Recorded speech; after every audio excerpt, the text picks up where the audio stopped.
Good morning, everybody. It's Tuesday, April 21st, and it is a special day today. It's Earth Day. I gave a mystery to David Kreppe. I said there are two living things at my house that miss him. And now I'm going to try and take you over and see if you can see them. So follow me. And David couldn't guess who these two living things are, but let's see if you can guess who they are. Can you see them? Oh, yeah. Those people plucking. They miss you terribly. I see them. And do you see they have a sign for you? Do you Bubbles see and pickles. Oh, Do you see Happy Earth Day? Bubbles and pickles. yep. I see Bubbles them. and pickles. That's cute. You took Can them you see home. them? They miss you terribly. Oh, let's feed them together today, shall we? Yeah. They're looking a little hungry. Okay, we'll feed them. Okay, here, Pickles. Here, Bubbles. Say hi to the kids. It's your class, guys. It's your class. They really miss you guys. Frogs. Hi. You can't see them? Yeah, because it's too hot. Are you able to see them? Frogs in quarantine. Very interesting. How's that? Better? Yep. Can you get a good view of them now? Can you see them? Yep. They're looking at you. Look at them looking at you. Very interesting. Frogs in quarantine. Yeah. Frogs in quarantine. Yep, and they miss you, David Kreppe, because you used to clean their glass every day. Remember? Yeah. Yeah, that's why they miss you. They're like, David Kreppe always kept our glass clean. We're ending school early. It's like May 27th or something. That's our last day of I school. I can't understand you, I David. think our last day of school was like it's earlier, right? It's like May 27th. Yeah. Okay, we're going to get started. I'm going to present. Okay. I have to go back there. I want to present to you all right. Are you seeing clauses and phrases? No. What do you see? No, you're not presenting. All right. Let me get this. It's been a while since I did this. Okay. Present now. Let's see your entire screen and share. Mrs. Wetzel, it started raining. I know. Mr. Wetzel said he might go and put the horses in for me. I put them out to. It was supposed to rain this afternoon. It's raining here too, I think. Okay. I'd like to know now. Can you see the clauses and phrases? Yeah. Okay. I think I should present on part window. Yes, I can. I can't see him now. Oh wait.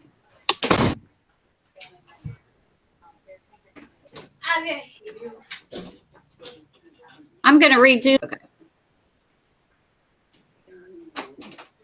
Okay. This is the paper we went over before. We never got to finish the bottoms. You stopped recording. No, I'm recording. Everybody needs to mute their mic, though. There's a lot of people with their mics on. We are now in class. Mute your mic and put your cameras on and your captions on. Thank you. Okay, here we are in clauses and phrases. A phrase is a group of words that is missing a subject or a verb. It cannot stand alone.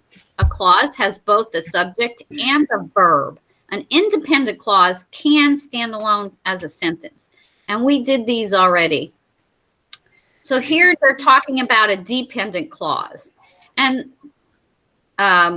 here that you have some key words here because although, when, which, that kind of helps you to see if it starts with that word, it's going to be a dependent clause. So a dependent clause has a subject and a predicate, but it cannot stand alone on its own as a sentence because it does not have a complete thought. Here are some connecting words that begin dependent clauses, and I read them to you. So looking at number 4, if you look at number 4, when his friends admired the basket, Eli swelled with pride. you have two things there, an independent clause and a dependent clause. Can somebody, Brooklyn, I'm not sure why you can't, can you mute your mic, please? You should be on mute while I'm talking. Okay, got it now. So looking, uh-oh, it stopped presenting. Can you still see it? Yeah. I can't. Okay. Looking at when the friends admired the basket, Eli swelled with pride. Which one of those is a independent clause? It stands alone as a complete sentence. Brooklyn, you unmuted your mic. Do you want to answer? Yes. Go ahead. Can I see the thing again? Yes. So it was number 5. So, No, number 4. number 5. Okay. So, I said swelled. Okay. Okay. Now listen again to the question, Brooklyn, and Wait, don't. when? It was- No, honey, think a minute. I want you to think. No, just think a minute. I'm asking you to tell me which part of that sentence could stand alone or by itself if you took part of it away. So let's have David Summer. Can you go to that sentence? Unmute your mic, David Summer. David Summer. Unmute your mic. And what is the part of the sentence that could stand all by itself if I took it out? Number 5. No, we're on number 4. When his friends admired the basket. Okay. Would you write a sentence like that and put a period after it? When No. his friends admired the basket. Because it doesn't make a complete thought. So is that a dependent clause or an independent clause? A dependent clause. Very good. It depends on, it needs something else because it can't stand alone. So the part, can I highlight this? I don't know if I can highlight while I'm presenting.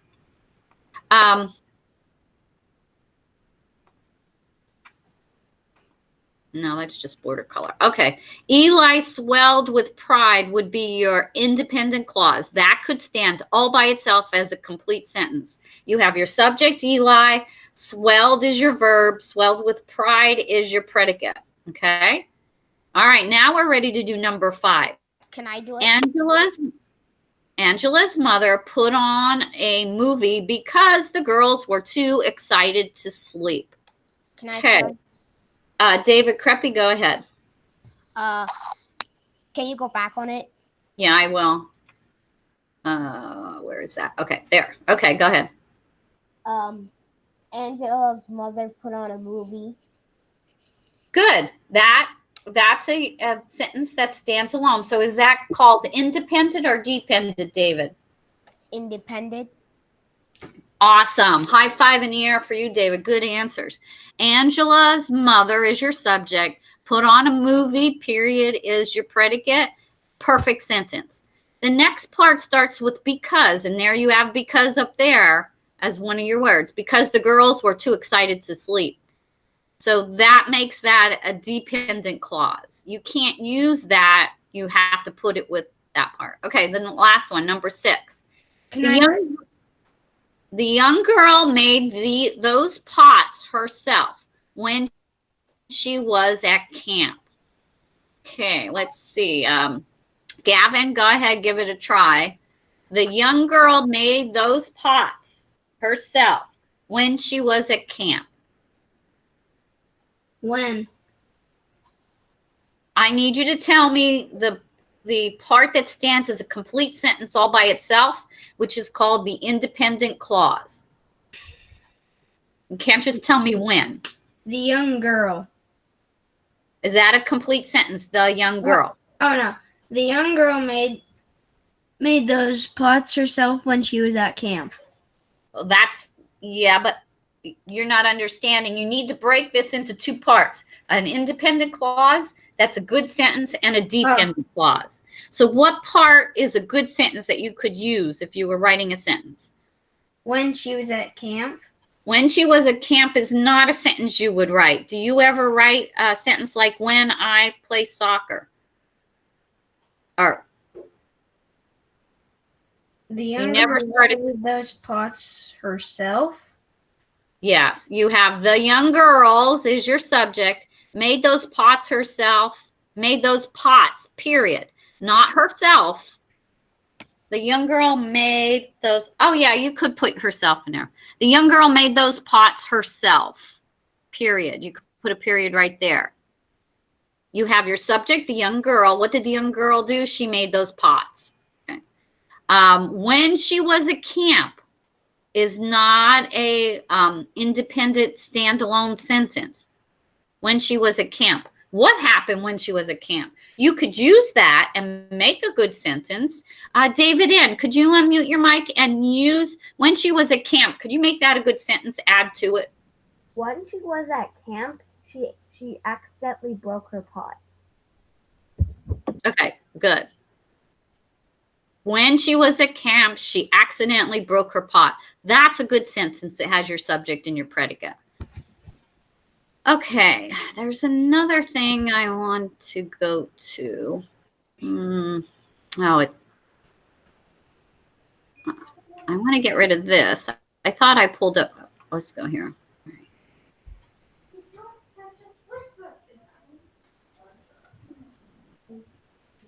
Okay.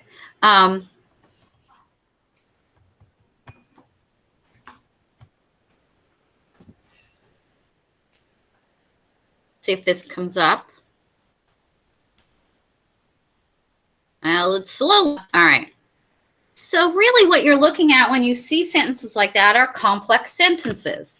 Can you see this? Is it presenting okay? David S., unmute your mic. Thank you.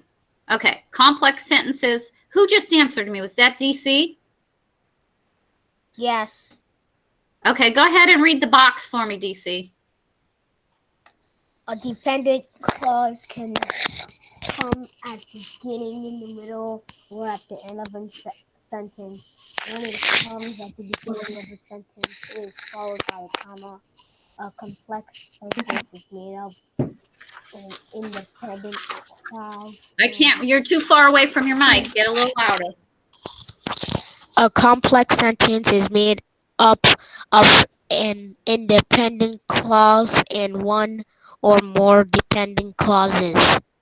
Okay, so those sentences we just did are complex sentences. And they have number one done for you. Although I wear an apron, that's a dependent clause. You cannot write that as a complete sentence on its own. Although I wear an apron, I still get clay on my clothes. Independent part is I still get clay on my clothes. Let's look at the second one. Weavers are careful when they collect plants. What would be the independent clause there, Yosh? Unmute your mic, Yosh.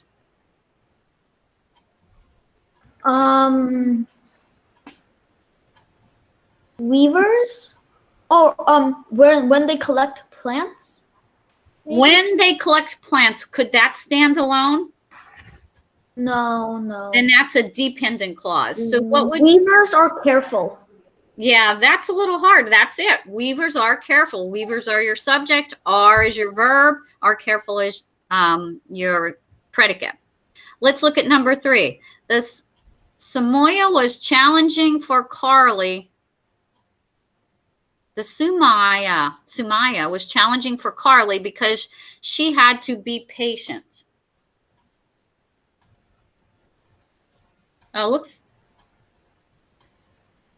Looks like I kind of gave this one away. You can see a line and crop between because she had to be patient. That's your dependent clause. What stands alone is the first part. Looks like I gave number 4 away too, because what they want to do with 4 and 5 is to show how you take 2 sentences. Because when you're writing a story, you want to have short sentences, but you don't want to have all short sentences. You also want to have some longer sentences, kind of break it up a little bit. When you were in 1st grade and you wrote a story, you wrote short sentences. The cat is black. The cat ran across the street. But the older you get, the more complex your sentences can become. And you want to kind of, as you're writing a story, kind of switch back and forth between longer and shorter sentences. So here's 2 sentences they put together as a complex sentence. Native Americans follow old traditions, comma, and I added the word although, they use modern tools. So you put a comma and although, and you can put those two sentences together. Number 5, I did the same thing, but I used the word because. Materials are prepared soon after gathering, comma, because they dry out quickly. Okay. Okay. So that's complex. Talk about them more another day. We're going to go now right into our reading. So get your reading book out, your textbook, and have your reading practice book handy. And we're going to do go to page 292.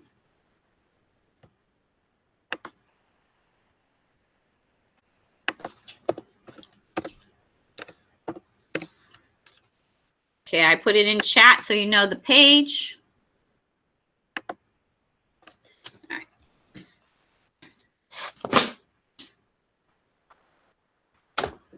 All right, we're going to need somebody to read on page 292. Can I read? Sticks and stones. Yeah, go ahead, Gavin. Should I start at nature note or just sticks and stones? Read the sticks and stones, the middle part, and then you could do both nature notes. Okay. Instead of coloring that helps them blind into the environment, some animals have disguises that make them look like other living or non-living things.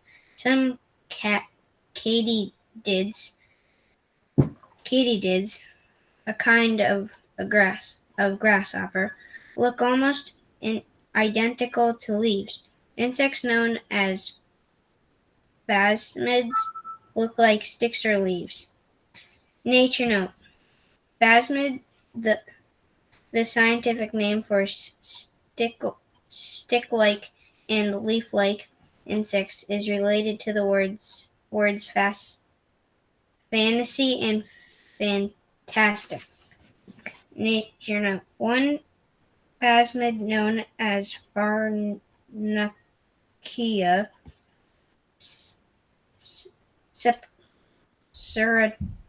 types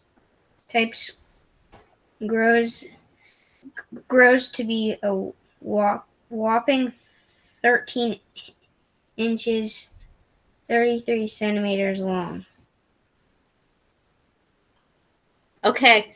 Have any of you ever seen a stick bug? We do have them around our area. Have you been outside and saw? David, you have? Multiple No? times. Yeah, I Okay. think so. I didn't realize it until I realized I had one on my shirt. Oh my I gosh. had it on my shoulder. It was like tall. I didn't realize. I was like, oh, hello.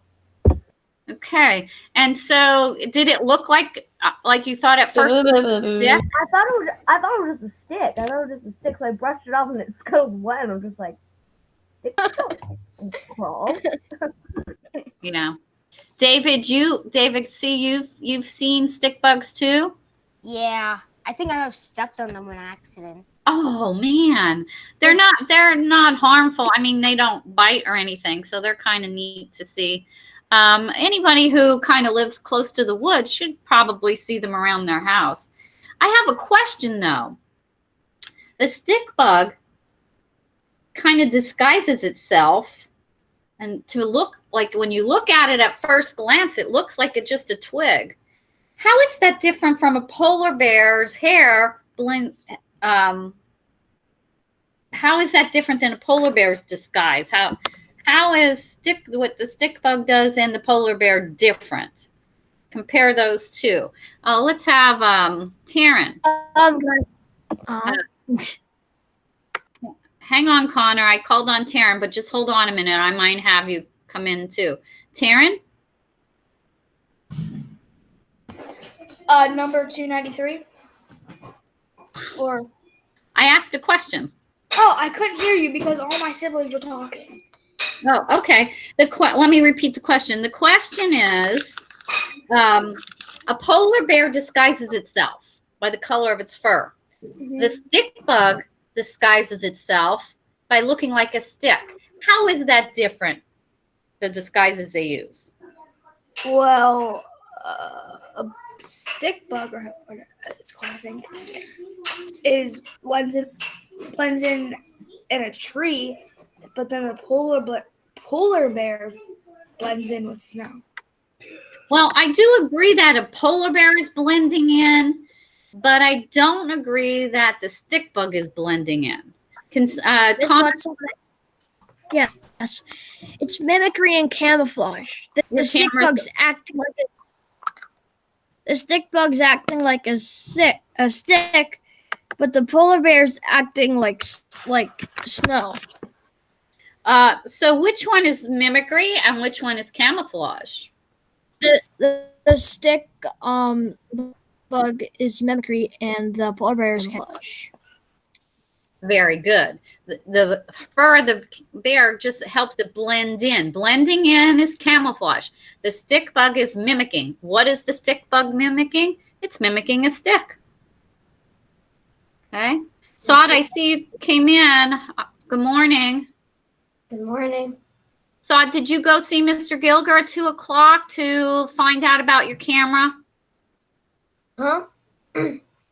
I wanted you to go in at 2 o'clock to Mr. Gilger's open office hours and ask him about your camera. I asked him about it and he said you're to come to him and he could see if he could fix it. Miss Wetzel. Yeah, I'm going today. Okay. Yes, Taryn. Yeah, when the first day we started this, I was trying to figure out what my camera was, and I kept pressing it too, and it came up with the same thing I saw. But my mom told Miss Winters, and Miss Winters went to the school and got me a new computer. But I don't think we can do that now. Okay. Well, your camera's not on now. Did you turn it off? Yeah. Please don't turn it off during class time. Okay. So maybe that's. I agree. I agree with you, Taryn. That might be exactly what's going on with Sods. That you may need a new. She went to the school and got me one of those smaller Chromebooks. Connor, please put your camera on and leave it on during class. Okay. Miss Wetzel. All right. I need somebody to read the I have a question about office hours. Miss Wetzel, I have a question about office hours. My mom said Okay, go ahead, but you shouldn't be asking that. Actually, you shouldn't ask that kind of question in the middle of class, but go ahead. Hurry up. My mom said there would only be office hours on Fridays. No, we'll still be here from 2 to 3 like always, but there'll be extra. Fridays are going to be like RTI day. If you have a test, you might have to take it on a Friday. There might be something like that, but I'll be available to make an appointment. You can make an appointment on Fridays. If you really need some extra help in math, you can make an appointment with Mrs. Palmer, or Spanish. So that's what Fridays are going to be for doing tests and making appointments and things like that. Class? We won't have class those days. I had a question. Yes, David, in. David, Ann, you need to come close to your camera, and because I can't hear you. You're mumbling. You know how you fixed the social studies paper, the doc? The social studies paper? The problem is that second question, it says the city on page 36. I'm not sure which city it is on page 36. Could I answer that in social studies class, please? Yeah, it's a bit inexplicit, so I didn't. Well, let's fix that. We'll fix it together in social studies, okay? All right. Who feels like reading the next part, the pebble plant? Nobody. Sod, can you unmute your mic and read, please? Page 293. Yes. 6 of these rocks are actually small plants. The pebble plant, which grows in southern Africa, escapes the attention of ostriches and other animals that might like to eat it because it looks like stones scattered on the desert floor. Some species of spiders and moths escape enemies because they look like bird droppings. Some leaf beetles look like caterpillar droppings. Okay. Okay. Can you find in that the pebble? Can you find the pebble plants in that on that page? Look really carefully at the picture. Let's see. 6 of these rocks are actually small plants. Looking at the picture, there are 6 pebble plants. Found them. Okay. Mrs. Wetzel, I see all the ones that are grown, but I think there are a few that are like sprouting. Oh, really? Well, there are 6 of them there. In this part that we read about the pebble plant, find the word because. You can see it 2 times in this sentence. The first one is Africa escapes the attention of ostriches and other. Oh wait. The pebble plant, which grows in southern Africa, escapes the attention of ostriches and other animals that might like to eat it because it looks like stones scattered on the desert floor. Half of the paragraph is one sentence. That is a complex sentence. It's telling you cause and effect. Why? And the question, the cause is your question you ask yourself is, why does the pebble plant escape the attention of ostriches? Because it looks like stones scattered on the desert floor. Because it looks like stones, the cause, the effect is ostriches and other animals ignore it. So there's your cause and effect there. Okay, let's go to page 294. And who would like to read? Oh, Taryn, could you read 294, please? Do you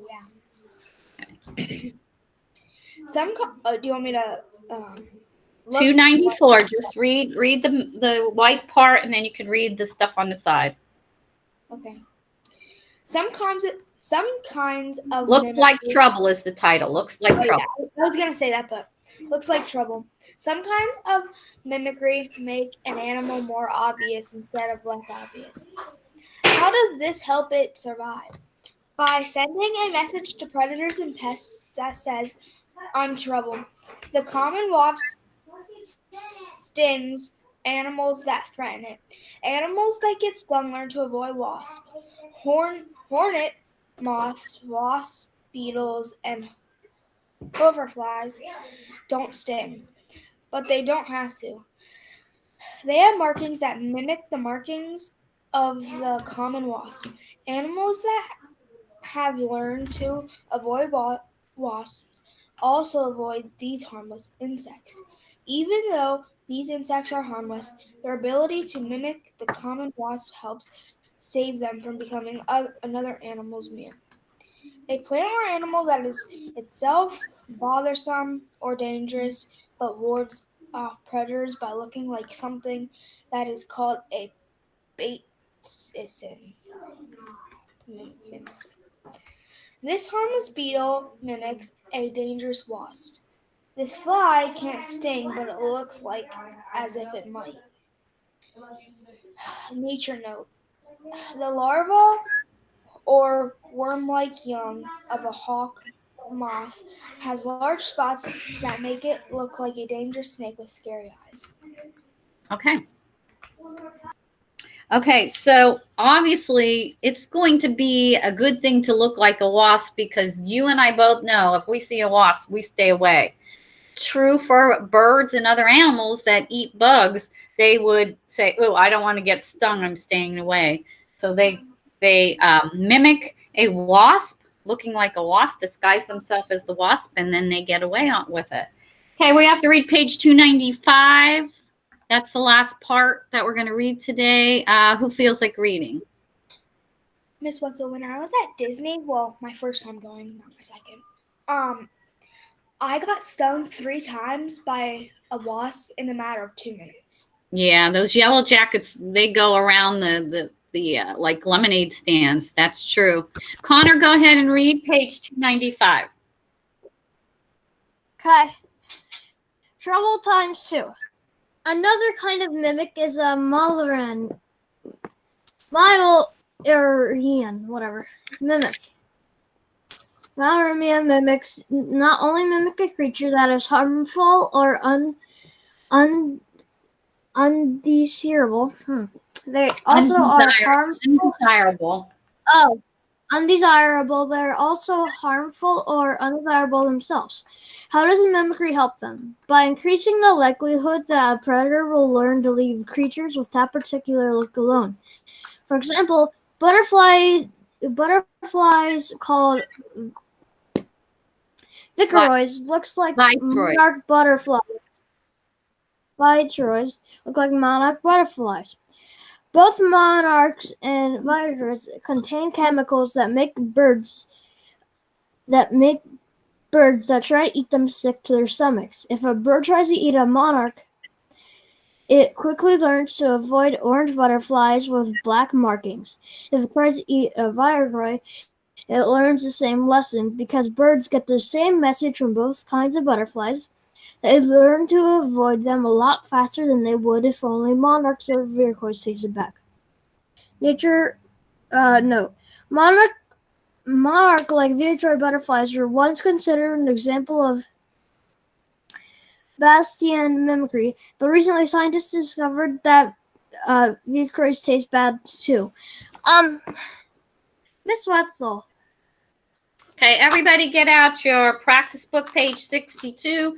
We have to do the cause and effect on section 2. Why do some prey animals appear to be something they are not? They gave you the effect. You've got to tell me the cause.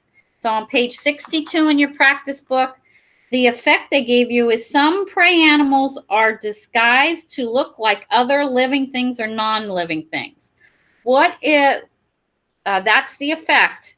What's the cause of that? Why do they disguise themselves? Unmute your mic if you know the answer.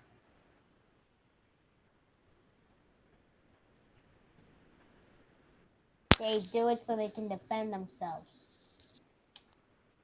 Yes, but they're not really defending themselves. They're prey animals. What are they doing? They're trying to not defend themselves. They're not fighting, David. They're not punching and fighting. What are they doing when they disguise themselves? Pretending to be something they're not. They're pretending to be something they're not. So can somebody else add to that? So prey animals are pretending to be something they're not. What, Yash? Go ahead.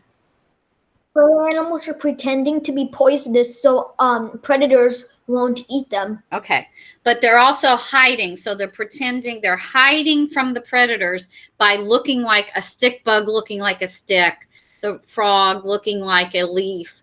So the prey animals are hiding from predators. So that's your cause. You may put it on page 62. Write that down in the box. The cause is prey animals are hiding, trying to avoid predators. That's how you need to write that. And the effect is some prey animals are disguised to look like living and non-living things because they need to hide. They need to stay away from predators. Okay? It's in your practice book Yash, not on the computer. So they need to hide. They need to hide, basically. To hide, yes. Absolutely. You got it. Okay, are y'all okay with that? Okay, I'm going to stop recording and you have 5 minutes